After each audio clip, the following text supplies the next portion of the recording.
मेरे भाइयों और बहनों, आज भारत की आज़ादी के 69 वर्ष बाद भी हम आज़ाद हैं इसका आभास नहीं होता। जब हम किसी कार्य के लिए सरकारी कार्यालय में जाते हैं या फिर किसी राजनेता के यहाँ जाते हैं तो हमें निराश होना पड़ता है। भ्रष्टाचार इतना ज़्यादा हो गया है कि बिना पैसे दिए कोई काम सरकारी कार्यालय से कराना असंभव है। अगर पैसे ना दें तो इतना चक्कर काटना पड़ता है कि थक हार के हम घर बैठ जाते हैं। आज साधारण जनता की हालत गुलामों जैसी है, मगर अब ऐसा नहीं होगा। न्याय मंच सबका संगठन की तरफ से एक लोक राज बिल तैयार किया गया है। इस कानून के लागू होते ही सभी जनता को यह अधिकार मिल जाएगा कि बारी बारी से सभी को सरकारी कार्यालय में कार्य करने का मौका मिलेगा।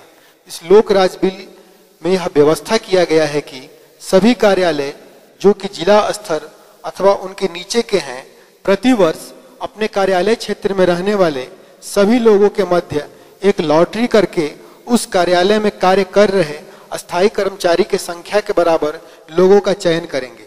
उस चयनित व्यक्ति को लोक सेवक कहा जाएगा। लोक सेवक की कार्य अवधि 1 वर्ष की होगी। लोक सेवक के लिए किसी व्यक्ति को शिक्षित होना अनिवार्य नहीं होगा। यह लॉटरी की प्रक्रिया को सभी कार्यालय प्रति वर्ष संपादित करेंगे।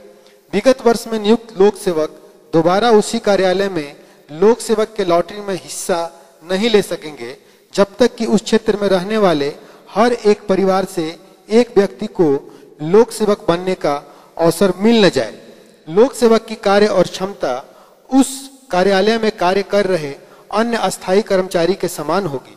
उदाहरण के तौर पे अगर किसी एक थाने में 20 अस्थायी कर्मचारी कार्य कर रहे हैं तो उस थाना क्षेत्र में रहने वाले लोगों के मध्य से 20 लोक सेवक की नियुक्ति प्रति वर्ष उस थाने में की जाएगी। उस थाना क्षेत्र का क्षेत्राधिकार 15 वार्ड शहर और 18 वार्ड गांव के हैं तो कुल वार्ड की संख्या 33 हो गई। सबसे पहले हर वार्ड में लॉटरी करके हर वार्ड से 20 व्यक्तियों का चयन किया जाएगा तो कुल चयनित व्यक्तियों की संख्या 660 हो जाएगी। अब इन चयनित 660 व्यक्तियों के मध्य लॉटरी करके 20 लोक सेवक का चयन किया जाएगा जो कि उस कार्यालय में 1 वर्ष के लिए लोक सेवक के तौर पे काम करेंगे।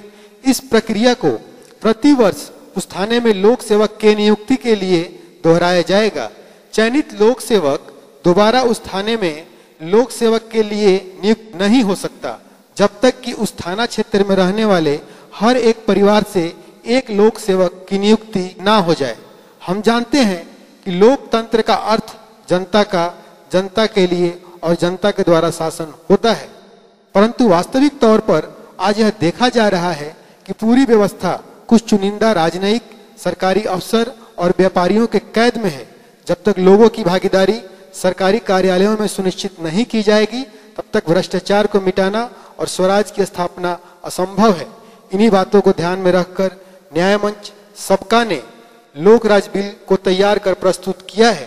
न्याय मंच सबका का मूल उद्देश्य है कि भारत को विश्व में विकसित और न्यायोचित देश बनाया जाए।